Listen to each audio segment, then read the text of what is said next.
Voilà. Donc le programme de ce soir pour à quoi sert un voyage initiatique. Donc voilà le programme de ce soir. Donc on va parler de ces 5 points. Et on va tout de suite commencer par la définition. Alors la définition elle est assez simple. Je l'ai prise à différents endroits et ça se ressemblait.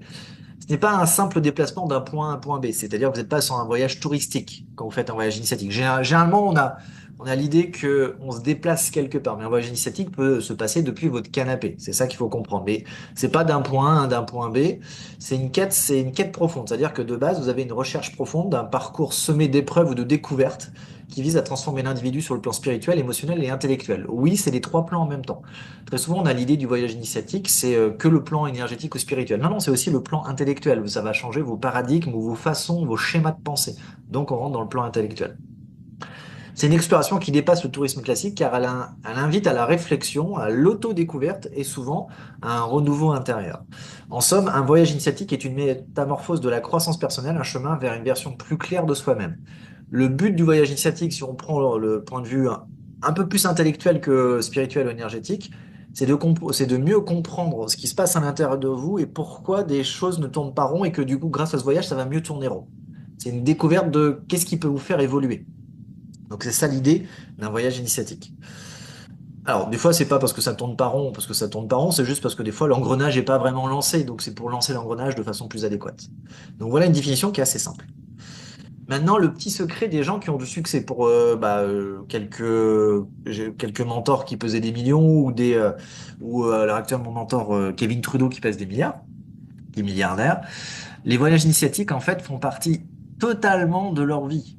Et ils en ont régulièrement 1 à 2 par an de voyages initiatiques. Donc, c'est-à-dire que eux, ils se déplacent sur des lieux. Donc, déjà, pour eux, c'est une habitude. Donc, si vous vous rendez compte que, ouais, mais voyage initiatique, c'est pas un truc pour les gens qui ont une certaine réussite. Alors là, détrompez-vous, les gens qui sont, on va dire, avec des énormes réussites et des énormes réussites financières ou de prospérité sociétale, c'est des gens très connectés. Après, ils utilisent des fois l'énergie de ces connexions pour autre chose qui sont pas forcément pour le bien commun. Mais ils savent utiliser des choses très spirituelles et très énergétiques. Donc, chez eux, c'est une habitude. Ils ont une véritable habitude de faire des voyages initiatiques. Donc, c'est des personnes qui ont, on va dire, qui savent aller se connecter à des lieux pour utiliser certains lieux, certains voyages, sortir de leur zone de confort, non, ce qu'ils savent faire, mais sortir de leur zone d'habitation pour aller dans des voyages et grâce à ce voyage, avoir beaucoup plus de créativité, beaucoup plus de connexion. Donc ça, ils sont dans des habitudes. Donc du coup, il faut se rendre compte que les voyages initiatiques, les gens qui ont énormément de succès, et même à l'époque, avant qu'on n'avait pas autant de possibilités d'informations sur ce qui se passe sur les principes de réussite ou de succès, où c'était que en huis clos entre eux, ils allaient régulièrement en voyage initiatique et on pensait qu'ils allaient juste en voyage. Non, non, ils font des voyages initiatiques. Donc ils font des voyages pour rechercher des choses intérieures. Ils ont une immense compréhension dans cette habitude, c'est qu'en fait, ils ont une immense compréhension des lieux telluriques. Ils le comprennent, ils savent à quoi ça sert. Donc, un lieu tellurique sert à plusieurs choses. Ça vous permet de vous nettoyer, ça vous permet de activer des choses qui ne peuvent être activées qu'avec une certaine énergie tellurique, parce qu'il y a des mécanismes en soi. Vous savez, il y a des brins d'ADN. On appelle ça des résidus ou des brins d'ADN morts. En fait, ils ont découvert, et ça on vous le dit pas, c'est que sur certains lieux, ça réactive l'ADN mort. Et en fonction, donc ils ont découvert que sur la planète, j'ai une carte de ça, c'est avec Yann Lipnik, qui est un excellent géobiologue français. Il y a une carte où il explique que ces lieux permettent de réactiver un brin d'ADN qu'on a tous quasiment mort, parce que ils se sont rendus compte que l'ADN et la vibration de la planète va ensemble. Donc du coup, ils vous rendez compte que ils sont allés sur plein de lieux pour réactiver des brins d'ADN qui leur donnent des fois des avantages notoires sur certaines choses vibratoires, sur certaines choses intellectuelles, sur certaines choses. Donc quand je vous dis ça, vous me dites mais de quoi il parle? Je vous invite à vérifier par vous-même. Et c'est, on va dire, l'avantage de rencontrer des gens dans des trucs un peu plus, on va dire, c'est que entre nous, on va dire des groupes privés, on va dire, voilà. Et ben tout simplement, j'ai découvert plein de choses. Et les zones telluriques, les voyages initiatiques, c'est aussi pour réactiver, des fois, j'ai des trucs beaucoup plus, on va dire, biologiques qu'on le pense, mais qui du coup activent des possibilités énergétiques, spirituelles ou intellectuelles accrues grâce à ces lieux. Donc, très important. Ils ont compris l'importance des zones telluriques qui peuvent activer des choses à l'intérieur de soi. Donc, du coup, quand ça active cette chose, bah, on devient, moi je vais parler de Mathieu, ce que c'est moi, un Mathieu 3.0, 4.0, on upgrade en fait à l'intérieur. Et ça peut changer énormément de choses dans la vie de tous les jours. Donc, ils ont cette compréhension incroyable qui est une activation vibratoire, comme un nettoyage, comme plein de choses. Évidemment, ça n'enlève en rien que tout le monde peut y aller, ça peut l'activer et que derrière, ils peuvent l'utiliser à des fins pourries comme à des fins hyper bienveillantes. Ça dépend que du choix de chacun et du libre arbitre derrière. Et le lieu est là pour ça de base. Donc eux, ils le savent. Et ce qu'ils savent aussi, ce qu'ils ont compris, c'est la reconnexion à soi. Donc le fait de quitter leur zone habituelle. Parce qu'au moment où ils se reconnectent à soi, automatiquement, donc c'est-à-dire que quand on est dans votre zone, on va dire, vous êtes dans votre maison, dans votre train-train quotidien, j'ai envie de dire, vous avez un contrôle dessus. Et ce contrôle, que vous le voyez ou non, il est présent. Et vous le savez, comment ça se passer. Il peut y arriver des petites choses qui vous fait perdre le contrôle, mais très rarement. Au moment où vous sortez de chez vous et que vous allez dans un lieu, bah, je parle du Pérou parce que je suis allé au Pérou, hein, mais ça peut être au fin fond du Mexique, ça peut être en Thaïlande, ça peut être, il y en a partout des zones. Mais vraiment, il y en a partout. En France, il y en a des centaines. Dans tous les pays, il y en a partout. Eh bien, vous sortez de votre zone de confort. Automatiquement, vous avez un lâcher-prise de contrôle. Et au moment où vous avez lâché prise de contrôle par obligation, vous redécouvrez des choses à l'intérieur de vous que quand avec ce contrôle, vous les étouffez, entre guillemets. Et donc, au moment où vous les retrouvez, vous allez vous rendre compte que vous allez avoir des idées nouvelles, on va dire, vous allez devenir plus créatif, vous allez penser différemment parce que vous sortez votre schéma habituel et par obligation, votre cerveau doit penser différemment parce que tout est différent autour de lui, c'est pas sa zone habituelle. Donc le contrôle va baisser et vous allez avoir plein de nouvelles connexions, plein de créativité, plein de nouvelles idées que vous n'auriez pas eues si vous restiez en France, dans votre maison, dans votre zone habituelle. Et parfois, bah, voyager peut vous permettre à vous reconnecter à ce vous qui a plein d'idées qui pourraient vous aider. Et c'est ce qui s'est passé pour moi. Donc, alors ça commence à devenir une habitude, je le transforme parce qu'avec tout ce que j'apprends, j'ai compris le mécanisme. Et en fait, je le découvre encore plus grâce au Pérou, parce que je me suis retrouvé avec plein d'idées, plein de nouvelles habitudes, d'idées à creuser que j'aurais jamais eu en étant chez moi et qui m'amènent à me dire, eh ben pourquoi pas? Parce que maintenant, je me rends compte que oui, il faut que je fasse ça, alors que quand si j'étais resté chez moi, que j'aurais fait le voyage sans bouger de chez moi, alors j'ai un moustique qui m'attaque, eh ben, j'aurais jamais eu cette idée et cette envie de creuser cette idée. Donc voilà les trois petits secrets qu'on vous donne pas sur bah, les voyages initiatiques, hein, tout simplement. Alors le voyage initiatique, il n'y a pas besoin d'aller au Pérou, hein, vous pouvez, c'est juste quitter de votre zone à vous. Donc ça peut être, ça peut rester en France, hein, par exemple si vous êtes, je sais pas moi, alsacien et que vous allez en Bretagne, bah c'est un voyage initiatique parce qu'en Bretagne, je peux vous dire qu'il y a de quoi faire, hein. Il y a plein de zones ultra telluriques. Vous pouvez même venir en Charente-Maritime, il y en a quelques-unes. Voilà. Donc maintenant, d'un voyage initiatique, c'est de se découvrir et reprendre l'évolution demandée par votre âme. Le but d'un voyage initiatique, quand vous vous lancez dedans, c'est pas ah ouais, j'ai envie d'aller visiter, je sais pas moi, le Mexique, j'ai envie d'aller visiter des pyramides au fin fond du Soudan, les premières pyramides qui sont plus vieilles que celles d'Égypte. J'ai pas envie d'aller en Bosnie voir la plus grande pyramide du monde fait 50 mètres de plus que celle de Gizeh ou voilà. Le but, c'est intérieur. Vous avez envie, c'est limite, c'est votre âme qui vous chuchote. Il faut y aller parce qu'elle a besoin d'une évolution et qu'elle sait qu'il faut aller là-bas. C'est vraiment votre guide numéro un. C'est pas vos guides, c'est pas vos anges gardiens, c'est pas un défunt qui vous veille sur vous. Votre guide numéro un, c'est votre âme. C'est elle qui vous parle le plus souvent. Souvent, on ne sait pas trop l'écouter. Il y a des gens que je connais, qui entendent très bien leur guide, mais ils n'écoutent pas leur âme qui dit des choses aussi qu'il faudrait des fois écouter. Donc, votre guide numéro un, c'est votre âme. Et elle vous pousse à toujours le mieux pour vous. C'est ce qu'on appelle la vraie intuition. Votre âme, c'est votre vraie intuition. Parce que vous avez des fois des intuitions très intellectuelles liées au trauma, liées à des peurs, liées à plein de choses qui tournent autour de vous, mais qui sont pas votre âme. Votre âme a toujours raison. Quand je suis allé sur mon voyage initiatique, c'est quand j'ai vu le prix et tout ça, j'ai dit ah bah je peux pas, j'ai pas assez de côté, quoi que ça. J'ai eu un cri de mon âme. Mon âme a crié en mode tu y vas et tu négocies pas, on va t'aider. Et la vie m'a amené des solutions de dingue pour payer mon voyage qui a coûté à peu près 7 000 € alors que j'avais que 1 000 € d'avance. Donc autant vous dire que... je l'ai pris 4 mois avant qu'on parte. Donc autant vous dire que ça a urgé. Et il s'est passé des trucs de dingue et quand l'âme ou l'univers a décidé, vous en faites pas, ça va le faire. Des fois, de toute façon, on s'y attend pas, mais ça va le faire. Donc il faut vraiment écouter votre âme.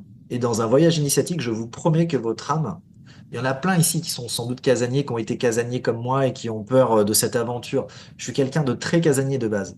Mais quand ça vous crie dessus et que vous flippez un peu, mais vous y allez quand même, je vous promets que la récompense est, je sais même pas comment expliquer ce principe d'évolution initiatique si vous le vivez pas. Je sais même pas comment l'expliquer. Mais il faut le vivre. Ça vous transcende. Je sais même pas comment l'expliquer.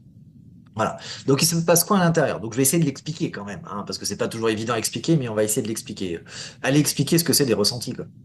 Alors, il se passe ces trois choses, on va dire, je pourrais les dissocier, en mettre 15 points, mais là j'ai fait 3 points, j'ai essayé de synthétiser pour garder une formation plus ou moins courte. La première chose, quand vous arrivez, alors c'est un petit peu avant que vous arriviez, hein, un petit peu avant que vous partiez en voyage et les 2, 3 premiers jours au moment où vous êtes sur ce voyage. Il y a un nettoyage et un règnement. Souvent, c'est le début qui est le plus difficile. C'est-à-dire que les quelques jours avant, je commençais à être très impatient. Vous sentez que vous êtes déjà un peu dans le voyage alors que vous n'êtes pas encore vraiment parti, physiquement en tout cas, et vous êtes commencé à partir d'un autre plan. Et vous allez être intérieurement entre, en fait, les 2, 3 premiers jours du voyage, où vous avez vraiment parti physiquement aussi. En fait, votre intellect essaye de contrôler encore un peu. Il essaye encore un petit peu et votre âme commence à se friter. Ça se frite un peu les deux là. Et là, votre âme vous dit non, non, maintenant le cerveau, toi, tu te poses, tu essayes de comprendre ce que tu as envie de comprendre, mais tu te poses et c'est moi qui prends le relais. C'est le côté, on va dire, énergétique et spirituel qui prend le relais. Donc au début, souvent, ça frite un petit peu et après, vous allez voir que naturellement, comme le cerveau dit, ah non, mais il y a trop de choses nouvelles, je sais pas quoi, tu sais, il se met un peu pas en off, mais il se réduit et il laisse l'âme prendre le relais. Donc c'est tout ce qu'on souhaite, hein. C'est ça le but du voyage initiatique, c'est que l'âme prenne le relais. Donc souvent, vous avez ça, ça nettoie un peu votre ego, ça nettoie un peu votre intellect qui prend trop de place, votre mental, si vous préférez ce terme aussi, et ça vous réaligne avec votre âme. Et ça, c'est chouette. C'est pas toujours évident parce que ça frite un peu au début et on est un peu trop humain. Moi, j'étais avec un groupe de Français, et ça râlait un petit peu trop au début. En mode, oh non, mais c'est pas bon, oh, mais c'était froid. Ben, ça commençait à râler. Et après, ils ont pesé le cerveau et ils ont vécu le voyage. Et là, c'était beaucoup plus agréable pour eux. Et je les ai vus nombre de fois. Je les ai vus vraiment physiquement lâcher prise par rapport à tout le contrôle qu'ils avaient sur eux. Et c'était très plaisant à voir, même si pour eux, c'était pas évident sur le moment. La deuxième étape, qui est tout le voyage, tout le reste du voyage, jusqu'au dernier jour où on repart physiquement, c'est transformation et évolution. En fait, dans le voyage, donc le voyage, vous allez sur des lieux. Alors, chaque lieu a des codes. C'est-à-dire que nous, on a eu le bonheur d'avoir le plus grand chaman du Pérou était avec nous. Il est une autorité publique, il a écrit des bouquins qui a été vendu à des dizaines de milliers d'exemplaires. Quand il va aux États-Unis, il remplit des salles de 5000 personnes, il est ovationné. Donc on a eu le bonheur d'avoir le plus grand chaman qui a découvert quasiment l'essentiel des choses sur les plus grands sites du Pérou, que ce que faisait la lumière, à quoi servait ça, c'est lui qui les a découverts. Donc c'était un bonheur total d'avoir lui pendant 10 jours. Et euh, en fait, dans votre transformation, en fait, il faut des codes. Quand vous arrivez sur des lieux, c'est pas parce que le lieu est là que vous allez avoir ce qui est donné, c'est-à-dire l'activation de ce que vous souhaitez, le nettoyage et tout ça. Chaque lieu a des codes. De base, le premier code, je vous le donne, c'est pas un secret, mais je vous le donne, c'est l'humilité d'être sur ce lieu et de remercier le lieu. Ça, c'est le premier code. Et de n'importe quelle zone tellurique, c'est la première clé. C'est l'humilité et le remerciement que ce lieu existe et qu'il puisse vous aider. C'est tout bête, et pourtant, vous savez même pas à quel point c'est hyper important dans la vie spirituelle et énergétique de garder ça en tête tout le temps. Ensuite, c'est des codes de révérence et des codes, comprendre les portes et tout ça. Donc, en fonction du lieu, moi, je vais toujours avec des gens qui connaissent bien les lieux, donc les codes sont propres à chaque lieu. Et après, bah, quand vous allez dedans, moi, j'ai une partie de moi qui est restée au Pérou, qui m'a été enlevée, entre guillemets, hein, je sais, je vais l'expliquer comme ça. Une partie de mon âme qui a été enlevée, qui était pas la mauvaise partie de mon âme, mais qui n'est plus nécessaire pour me laisser place à ma nouvelle âme, entre guillemets. C'est voilà ce qui se passe en ce moment et ce que je vis à l'heure actuelle. Donc, vous allez laisser alors vous allez lécher plus. Non, alors j'ai mal écrit, oui, j'ai écrit très très vite. Donc vous allez laisser une partie de vous. En fait, dans ce voyage initiatique, une partie de vous ne reviendra pas. Mais c'est une partie qui doit laisser. Hop, c'est terminé, elle n'a plus à être avec vous. C'est une partie de vous sur plein de choses que vous n'imaginiez pas, qui étaient trop attachées à vous, qui vous empêchaient d'évoluer. Donc c'est un vrai nettoyage, une transformation et du coup une évolution de votre âme. Donc il y a des parties, des fois, vous allez enlever des boulets si vous préférez l'idée que vous aviez des boulets au pied, bah, ça va enlever des boulets si vous préférez cette image. Vous allez vous reconnecter et découvrir des choses qui sont déjà en vous. avec la transmission du savoir et de la sagesse des lieux. Donc, souvent, on parle de transmission de savoir et de sagesse, et en fait, elle est déjà en vous, c'est l'activation de choses qui étaient déjà en vous, mais elles n'étaient pas activées. C'est comme s'il y avait un petit coffre-fort et que vous arriviez sur cette zone et que ça a et hop, le code secret était là parce que vous avez fait les bons codes, et hop, ça a activé quelque chose qui était en vous, cette sagesse, un savoir, une transmission de quelque chose qui fait que bah, c'est le upgrade de votre âme, en fait, tout simplement. Donc ça, c'est ce que j'ai vécu et j'ai chialé plus d'une fois parce que j'ai senti l'activation. Voilà. Et ensuite, quand vous partez, donc ça, c'est quand vous êtes dans le voyage du retour et quand vous arrivez chez vous, vous êtes dans une réorganisation. Très souvent, vous êtes chamboulé. Les gens vous reconnaissent qu'à moitié ou vous êtes plus vraiment là. Vous avez besoin d'un petit laps de temps. C'est souvent des cycles lunaires, donc c'est-à-dire 28 jours généralement pour une assimilation. En moyenne, c'est un cycle lunaire. Donc c'est plus près. Voilà, vous allez vivre ça, ce changement. Vous allez changer de paradigme. Vous allez changer de on va dire, de tempérament. Vous avez des évolutions qui sont peut-être de 1 degré, mais 1 degré, si vous décalez de Paris, 1 degré, vous atterrissez soit à Los Angeles, soit à Seattle, il y a 6 000 kilomètres. Donc 1 degré de décollage, de différence en décollage, c'est gigantesque dans la distance au bout d'un certain temps. Donc vous allez vraiment avoir une évolution propre à vous, que vous allez vivre, que vous allez vous rendre compte que le vous de l'ancien temps, bah, il reviendra jamais. Plein de choses auxquelles vous bloquez, ça coule de source. Vous allez vivre, alors ça c'est ce que j'ai vécu aussi, des tremblements de terre, parce qu'au moment où vous revenez de ça, par obligation, votre vibration n'est pas la même, et tremblement de terre. Et le tremblement de terre, c'est un nettoyage obligatoire. C'est un nettoyage obligatoire qui va se passer. Donc la vie vous amène un tremblement de terre. Vous allez dire, mais non, mais moi je vais tout perdre. Mais en fait, c'est un tremblement de terre obligatoire pour quelque chose de mieux après. Et des fois, il faut un immense tremblement de terre pour tout enlever, pour que ça laisse la place à ce que vous devez vraiment faire derrière. Et des fois, le tremblement de terre, il n'est pas évident juste derrière, parce qu'il peut faire flipper et vous ramener à votre ego et votre intellect. Il faut, il faut. Souvent, on a une chance sur deux. Je vous le dis comme je le pense, hein. Quand vous revenez d'un voyage asiatique, vous avez une chance sur deux de repartir dans vos travers et de flipper et de vous rebloquer, et une chance sur deux de vous dire, OK, bah, tout part en vrille, mais on laisse. Et on voit ce qui se passe après. Et c'est ce qu'il faut faire, mais c'est pas facile. C'est un total lâcher prise des événements. C'est ce que j'ai fait. Je suis en train d'un peu de vivre de mon côté. Voilà. Donc, la conclusion, elle est assez simple. Donc, vous voyez, ça va assez vite. Un voyage initiatique n'est pas forcément loin de chez vous, hein. Déjà, de base, c'est pas forcément, vous pouvez rester dans votre canapé et faire un voyage initiatique.